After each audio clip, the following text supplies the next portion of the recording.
4월 10일 이 나라의 운명을 결정할 주여. 일꾼들을 뽑는 날입니다. 아버지 하나님, 예수님께서 우리를 불쌍히 여기사 주여. 아버지 하나님, 투명하고 깨끗하고 정말 믿음이 많은 하나님이 무서워할 줄 아는 일꾼들이 아버지 하나님 뽑혀질 수 있도록 주여. 성령님께서 도와 주시옵소서. 아멘. 모든 말씀 우리 주 예수님 이름 받들어 기도드리옵나이다. 아멘. 예수님께서 불쌍히 여기사 예수 took pity on her 란 제목으로 조금 전에 우리 이정윤 목사님이 설교하신 누가복음 7장 11절부터 16절의 말씀을 가지고 예수님께서 불쌍히 여기사라는 제목으로 말씀의 은혜를 나누기를 원합니다. 예수님의 부활은 절대 절망의 삶을 살던 온 인류에게 절대 희망을 가져주었습니다. 예수님이 이 땅에 육신을 입고 오셔서 죄와 사망과 질병, 우리의 모든 고통을 짊어지시고 십자가에 달려 죽으시고 3일 만에 부활하심으로 우리는 모든 죄의 결박에 풀리고 자유를 얻게 하였습니다. 십자가에서 죄와 사망과 권세가 심판받고 이제 더 이상 우리를 죄와 사망의 노예로 붙잡아 놓을 수 없게 된 것입니다. 우리는 자유를 얻었습니다. 이제 우리는 예수 안에서 새 사람이 되었습니다. 복 있는 인생을 살게 되었습니다. 예수 믿는 사람이라면 언제나 주님이 베푸신 구원의 은혜에 감사하며 절대 긍정, 절대 감사의 삶을 살아야 하겠습니다. 그러나 우리 주위를 둘러보면 여전히 절망 속에 살고 있는 사람이 많습니다. 첫째, 기쁜 절망에 처한 한 여인. 오늘 성경에도 기쁜 절망에 처한 한 여인이 나옵니다. 누가복음 7장 11절 12절입니다. 그 후에 예수께서 나인이라는 성으로 가실 때 제자와 많은 우리가 동행하더니 성문에 가까이 이르실 때에 사람들이 한 죽은 자를 메고 나오니 이는 한 어머니의 독자요 그 어머니는 과부라. 그 성에 많은 사람들도 그와 함께 나오거늘 예수님이 나인 성으로 가실 때 관을 메고 오는 장애 행년을 만납니다. 한 불쌍한 과부 하나밖에 없는 아들을 잃고 슬피 울며 관을 따라가고 있습니다. 일찍이 남편을 여의고 살아가던 이 여인은 유일한 희망이자 삶의 의미가 남편이 남겨둔 외아들 하나였습니다. 그런데 그 귀한 아들이 갑자기 세상을 떠난 것입니다. 하늘이 무너진 것 같은 절망이 그에게 임했습니다. 지금 제가 기억한 워싱턴에 갔을 때 들은 얘기입니다. 성도 남편분이 그만 가게 앞에서 총을 맞아 죽었습니다. 미국에서 종종 총기 사건이 있습니다. 한인들도 예외는 아닙니다. 문제는 죽은 사람이 영주권자인데 그 부인이 되는 분은 남편을 통해 영주권을 신청하는 중이었는데 영주권 신청자가 죽어버렸으니까 졸지에 그 부인은 미국에서 적법하게 지낼 수 있는 신분이 사라지게 되었습니다. 부인은 하루아침에 국제고아와 같은 신세가 되어버렸습니다. 영주권을 받을 수 없게 되니까 그녀는 불법 체류자가 되었고 식당 종업으로 일하면서 정말 하루하루 고통과 절망의 삶을 살아가는 가운데 그저 유일한 기쁨이자 희망은 교회에 예배드리는 것이었습니다. 그녀는 교회에 예배드리면 마음이 기쁨과 평안이 임한다고 고백하며 주님만 바라보는 삶을 살았습니다. 그 모습이 지금도 생생합니다.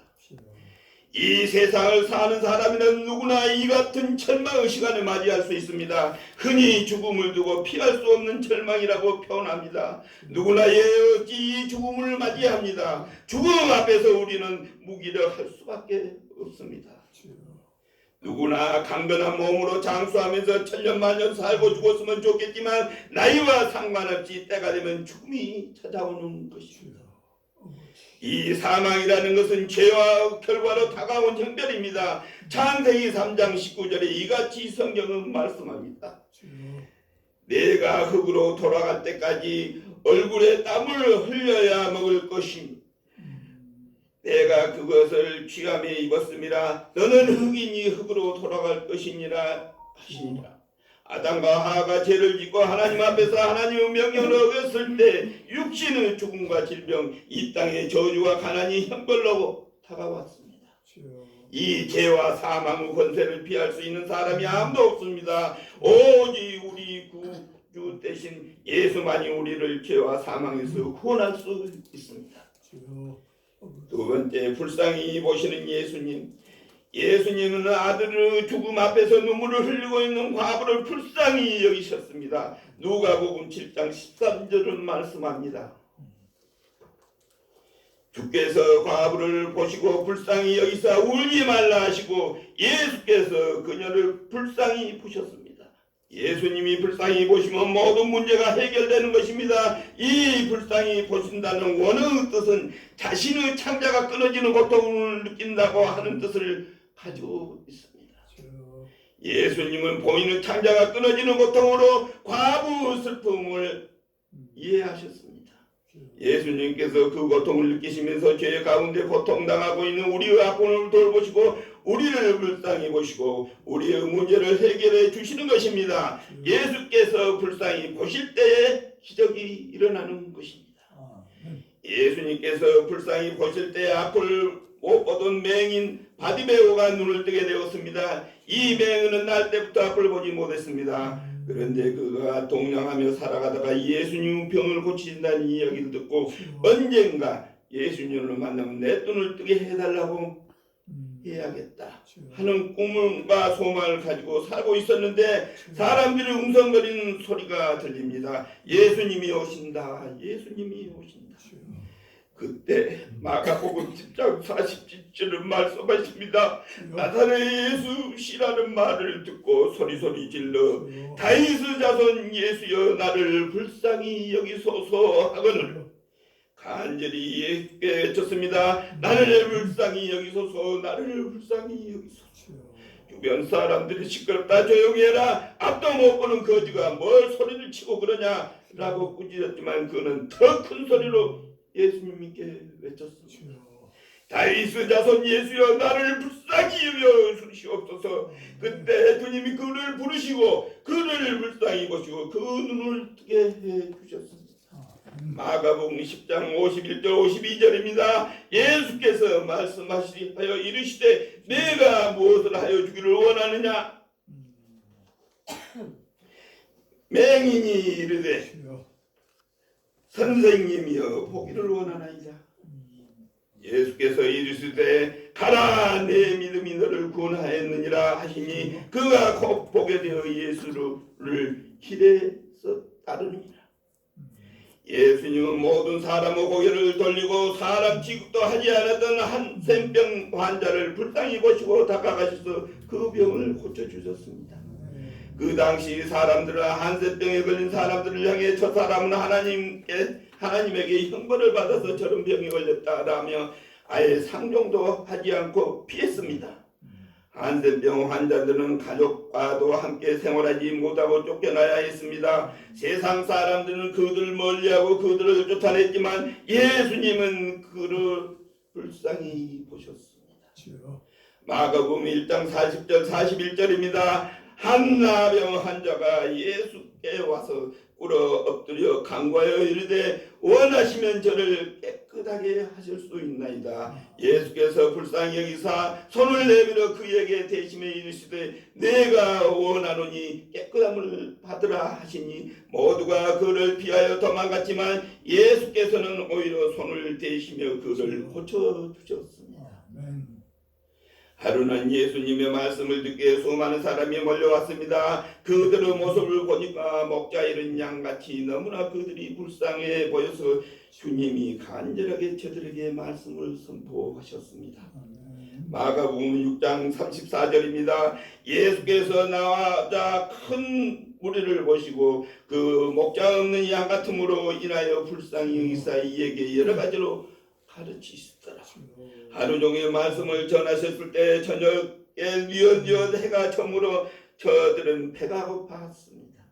저들은 다 가난하고 헐벗고 굶주린 사람들입니다. 그들을 불쌍히 보시고 저들에게 먹을 것을 주어라. 그래서 저희들이 가진 것 중에 한 소녀가 보리떡 5개와 물고기 2마리를 예수님께 갖고 나오니 그 보리떡 5개 물고기 2마리를 가지고 하나님께 감사 기도를 드리시고 나눠주셔서 모두가 배불리 먹고 12바구니가 남게 되었던 것입니다. 마가복음 6장 38절 41절 44절은 설명합니다. 이르시되 너희에게 떡 몇 개가 있는지 가서 보라 하시니 알아보고 이르시되 떡 5개와 물고기 2마리가 있더이다 하거늘 예수께서 떡 5개와 물고기 2마리를 가지사 하늘로 우러러 축사하시고 떡을 떼어 제자들에게 주어 사람들에게 나누게 주게 하시고 또 물고기 2마리도 모든 사람에게 나누심에 다 배불리 먹고 남은 떡 조각과 물고기가 12바구니 차기 거두었으니 떡을 먹는 남자는 5,000명이었더라. 남자 어른만 5,000명이 배불리 먹고 음식이 남았으니까 아마 여자와 아이들을 다 합치면 약 2만 명 이상의 많은 굶주린 사람들이 예수님이 나눠주신 귀한 음식으로 채우고 배불리 먹고 기뻐하며 집으로 돌아갔을 것입니다. 예수님이 불쌍히 보시면 이런 기적이 일어나는 것입니다. 우리가 감당할 수 없는 큰 문제로 고통 가운데 고민하며 괴로워하고 있습니까? 여러분, 사람들이 잘 때 주변 사람들이 많이 몰려와도 안 될 때는 사람들은 슬슬 피합니다. 옛날에 크게 사업하는 분이 있는데 사업이 잘 될 때는 그렇게 손님도 많이 오고 명절 때가 되면 선물도 많이 오더니 그 사업이 망하고 나니까 그 흔한 사과 한 상자도 오지 않고 발걸음이 끊어졌다는 얘기를 들은 적이 있습니다. 그것이 사람들의 인심입니다. 그러나 예수님은 우리가 절망에 처할 때 우리를 떠나지 아니하시고 도리어 우리에게 가까이 오셔서 우리를 불쌍히 보시고 우리의 문제를 해결해 주시는 것입니다. 우리가 담당할 수 없는 큰 문제와 어려움이 처했을 때, 우리가 중병에 걸려 고통당할 때, 많은 문제로 어디서 문제를 해결하지 못하고 밤잠을 이루지 못하고 고통 가운데 있을 때 우리가 주님께 엎드려 기도합시다. 주여, 나를 불쌍히 보시옵소서. 나를 절망에서 건져주시옵소서. 나를 고난에서 건져주시옵소서. 나를 불쌍히 보시옵소서. 나를 불쌍히 보시옵소서. 나를 불쌍히 보시옵소서. 주님께 엎드려 기도하고 또 기도하고 또 기도하고 또 기도하면 기적은 일어나는 것입니다. 아멘. 세 번째, 절망이 변하여 희망으로. 절망이 변하여 희망이 되어 우리에게 다가옵니다. 예수께서 과부를 불쌍히 보셨습니다. 창자가 끊어지는 그 고통으로 불쌍하게 보시고 관에 가까이 가셔서 손을 내시며 죽은 자에게 일어나라고 명령하십니다. 누가복음 7장 14절 15절. 가까이 가서 그 관에 손을 대시니 맨 자들이 서는지라. 예수께서 이르시되 청년아, 애가 내게 말하노니 일어나라 하시매 죽었던 자가 일어나 앉고 말도 하거늘 예수께서 그를 어머니에게 주시니 조금 전까지 통과하고 울며 어깨를 쫙 늘어뜨리고 모든 희망을 잃고 힘없이 발걸음을 옮기던 과부, 그 어머니가 눈앞에서 아들이 살아나는 모습을 보면서 아마 펄쩍펄쩍 뛰면서 두 손을 들고 할렐루야 만세를 부르면서 예수님 앞에 감사합니다, 감사합니다, 감사합니다, 감사합니다 끊임없이 인사를 했을 것입니다. 그도 그럴 것이 유일한 희망이었던 아들이 죽었는데 그 아들이 그가 보는 가운데 앞에서 살아났기 때문에 예수님이 과부를 불쌍하게 보시고 그 아들을 살려주신 것입니다. 아멘. 예수님께서 나오면 어떤 절망도 문제도 고통도 괴로움도 주님이 다 해결해 주십니다. 아멘. 절망이 변하여 희망이 됩니다. 문제가 변하여 응답으로 다가오고 질병이 변하여 우리에게 치료와 건강으로 주여.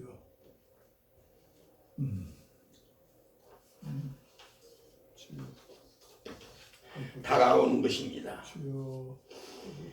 예수님만이 온 인류의 희망이 되십니다. 아멘. 예수님이 말씀하십니다. 내가 곧 진리요 길이요 진리요 생명이 나로 말미암지 않고는 아버지께 올 자가 없느니라. 그렇습니다. 예수님만이 우리의 유일한 길이 되시고 우리의 진리가 되시고 우리의 생명이 되시는 것입니다. 아멘. 예수님 죽으심으로 부활로 말미암아 죄와 절망과 가운데 살고 있는 우리에게 절대 희망의 문이 열린 것입니다. 아멘.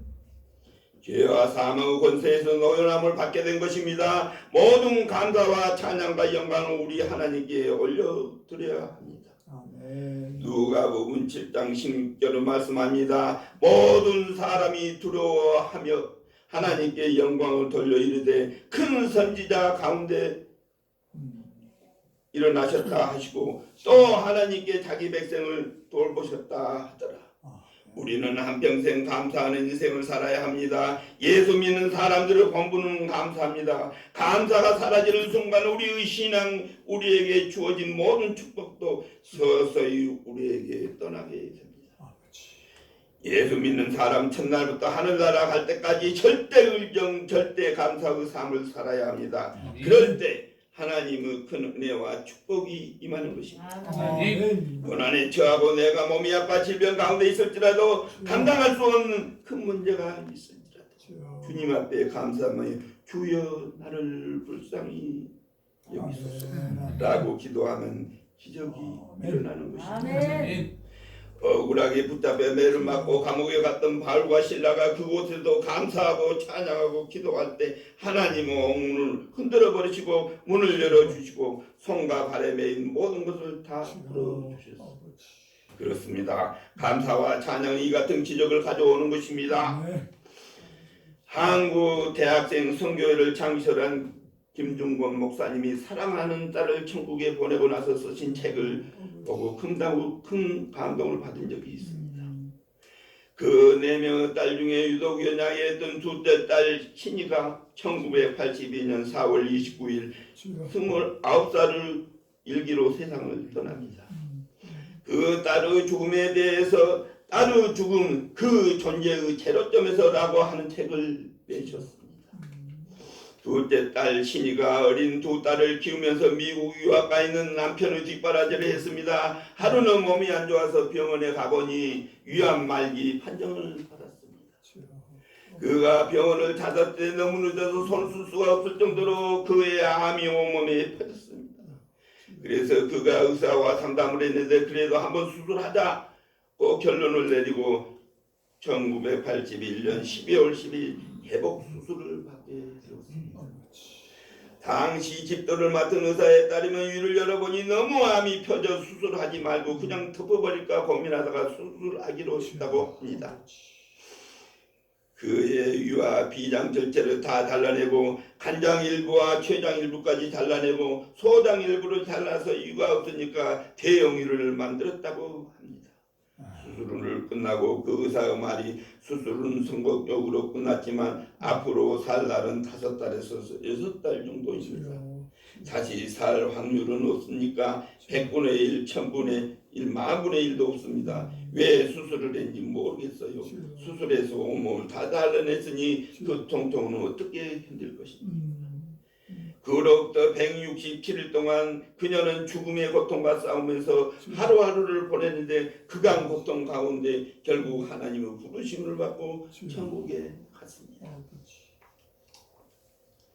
자기 딸이 살 날이 얼마 남지 않은 것을 알게 된 김중권 목사님은 딸에게 죽음을 준비시키기 위해 말을 꺼냅니다. 신이야, 너 주님 만날 준비를 해야 한다. 그리고 내 남편과 두 딸에게 남길 말도 녹음해 둬야 하겠다. 내 딸의 양육은 조금 더 염려하지 말라. 아빠 고마워요. 사실은 이제부터 그 일을 부탁드리고 싶었지만 미안해서 말씀 못 드렸어요. 내가 죽는 것이 아무 문제가 없어요. 다만 주님을 위해 별로 할 일이 없는 것이 걱정일 뿐이에요. 그런데 고통이 무서워요. 그리고 함께 예배를 드리고 기도하는데 성령이 그 딸에게 임했습니다. 성령으로 충만하여 영감에 찬 기도를 하나님께 드렸습니다. 그 기도 구구절절 목사님의 마음은 너무나 아프게 했습니다. 주님, 만일 다시 살 기회를 한 번 더 주신다면 내가 어떤 삶을 살 것인지 주님이 잘 아십니다. 그러나 주님이 주시는 어떤 찬도 감사하고 찬송하며 마시게 해주십시오. 주님 뜻에 순종하고 싶습니다. 내 고통과 눈물이 기도가 되고 찬송이 되게 해주십시오. 고통은 다른 감당할 힘이 없사오나 주님이 책임지고 감당해 주십시오. 죽음을 앞둔 그 딸의 가장 큰 고통을 참을 수 없는 통증이었습니다. 진통제를 먹어도 모르핀을 맞아도 통증이 너무 심하고 멈추지 않았습니다. 통증이 한번 오면 온몸이 너무 아프고 힘들어 온몸을 비트면서 주여 주여 주여 하고 외치는 것이 그녀가 할 수 있는 전부였습니다. 목사님과 사모님이 기도하는 가운데 아브라함이 이삭을 바치며 순종을 결단하는 그 마음이 생겼을 때 하나님이 그를 마음 가운데 평안을 주셨습니다. 목사님이 가장 소중하게 귀히 여기는 것을 주님이 빼앗아 가신다는 생각이 들었지만 목사님은 그 순간 주님이 뺏어가는 손보다 다른 손에 준비한 것을 보았습니다. 신의를 빼앗아 간 다른 손에는 주님이 준비한 영원한 소명이 보였습니다. 목사님은 주님에 대한 절대 사랑과 신뢰, 어떤 상황에서 승리하는 그 믿음을 주님이 허락해 주신 것입니다. 아비 된 자로서 12번이라도 자기 딸의 죽음을 대신하고 싶었지만 고통과 죽음만은 대신할 수 없습니다. 오직 주님만이 신의를 대신할 수 있음을 깨달았습니다. 그래서 목사님은 다음과 같이 고백하였습니다. 주님은 살아계셨다. 주님은 사랑이었다. 주님은 약속을 지키신 신실한 분이다. 내 딸이기 이전에 주님의 딸이다. 내가 사랑하기보다 주님이 더 사랑하신다. 그래서 주님은 신이가 이 세상에서 보다 천국에 더 필요하셔서 더 좋은 곳으로 최선의 것을 예비하시고 높이 쓰시려고 특별 고통 곳으로 특별 연단을 지켜 특별히 불러가신 것이다.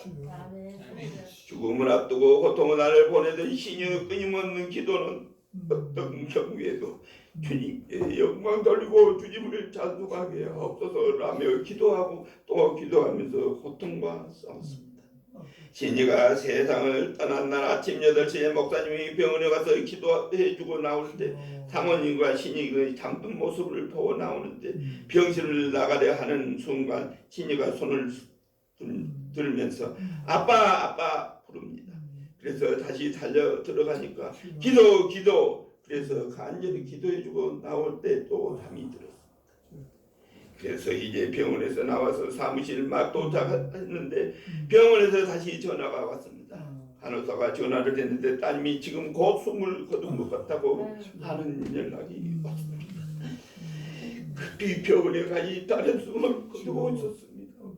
몸에 붙은 모든 파이프를 다 떼내고 딸의 손을 잡고 딸의 손이 점점 차가워지면서 몸이 굳어졌습니다. 딸의 죽음 앞에서 이렇게 고백합니다. 십자가상의 주님을 쳐다본다. 가시관 밑으로 피가 빗물처럼 줄줄 흐르고 있다. 이윽고 한 기적이 일어났다. 깊고 깊은 존재의 밑바닥 주님이 뚫어버린 지하에서 지하수가 솟듯이 세미한 음성으로 한 찬송이 터지고 있었다. 찬송의 영이 주어진 것이다. 그것은 분명히 내 찬송이 아니다. 내 소구 성령이 나 대신 부르는 찬송이다. 부활하신 주님은 살아계셨다. 딸이 죽은 그 순간 주님이 주신 마음의 평안함과 함께 거기 너 있었느냐? 그때 주님이 십자가에 달려있을 때 그 찬송이 마음 깊은 곳에 울려 퍼졌습니다. 그 일로 나는 떨려 그 찬송이 마음속에 울려 퍼지면서 딸을 조용히 천국으로 보냈습니다. 목사님과 사모님의 딸을 유해실에 맡겨놓고 집으로 돌아오면서 딸이 남긴 어린 두 손녀, 큰 아이 정아는 5살, 둘째는 수연이는 3살입니다. 이 아이들을 위해 기도했습니다. 할머니와 할아버지가 오는 것을 보고 아이들은 묻습니다. 엄마는 어디에 두고 할머니와 할아버지가 오셨냐고 묻습니다. 엄마가 너무 아파서 예수님이 데려가셨어. 5살짜리가 3살짜리가 죽음에 대해서 잘 알지 못합니다. 엄마가 너무 아파서 예수님이 데려가셨어. 어디로 데려갔어? 하늘나라로 데려가셨단다. 어떻게 올라갔어? 줄을 내려 올라갔어? 대답이 없습니다. 그럼 언제 다시 데리고 오시지? 이 다음에 너희들이 크면 예수님이 오실 때 데리고 오신단다. 그 딸 정하는 친구에게 우리 엄마는 하늘나라에 가셨다라고 얘기를 합니다. 둘째 딸 수영이는 엄마가 생각날 때 먼 하늘만 쳐다봅니다. 그 아이들이 다시는 엄마라고 하는 말을 입에 담지 않았다고 합니다. 목사님은 딸을 천국에 보내면서 이렇게 글을 남겼습니다. 내 속된 세상 욕심을 95%쯤 내세적 소망으로 꽉 채워주고 간 신이는 주님이 더 사랑해서 더 필요해서 더 좋은 곳으로 하나님의 시간에 하나님의 방법으로 데려가셨으니 더욱 찬송하기만 할 뿐이다. 공동묘지 실이 언덕 모퉁이의 땅에 퀸이처럼 미안하게 자리 잡고 고 김신이유 묘라고 쓴 동그랗고 작은 무덤이 하나 있다. 나의 세상 욕심도 묻어버린 곳이다. 딸의 죽음조차 부활신앙으로 승화시켜 믿음으로 승리한 우리 김중곤 목사님, 그는 수많은 젊은이를 훈련시켜 위대한 하나님의 사람들로 만들었습니다. 어떤 고난이 다가와도 어떤 절망의 순간이 다가와도 부활신앙을 갖고 모든 어려움을 이기고 하나님의 영광에 살아가기를 바랍니다. 아멘. 여러분 지금 살아있다는 것은 하나님이 여러분에게 맡기신 귀한 사명이 있기 때문입니다. 아멘. 여러분이 살아서 숨쉬는 동안 우리 주님을 기쁘게 하시고 우리 주님께서 맡긴 사명을 감당하기에 하나님께 영광 돌리는 삶을 살아가는 여러분 모두가 되시기를 주님의 이름으로 축원합니다. 아멘. 우리가 거룩한 꿈을 갖고 주님 오실 날을 바라면서 우리 항상 예수님께서 우리를 불쌍히 여기실 때 주여. 우리가 바라고 원하는 모든 것들을 주님께서 기적처럼 다 해결해 주신다는 것을 아멘. 믿고 아멘. 살아가는 저희들이 될 수 있도록 우리 주여. 남은 여생을 이런 사랑을 실천하는 성도들이 되기를 기원합니다. 아멘. 예수님 받들어 기도드리옵나이다. 아멘. 아멘.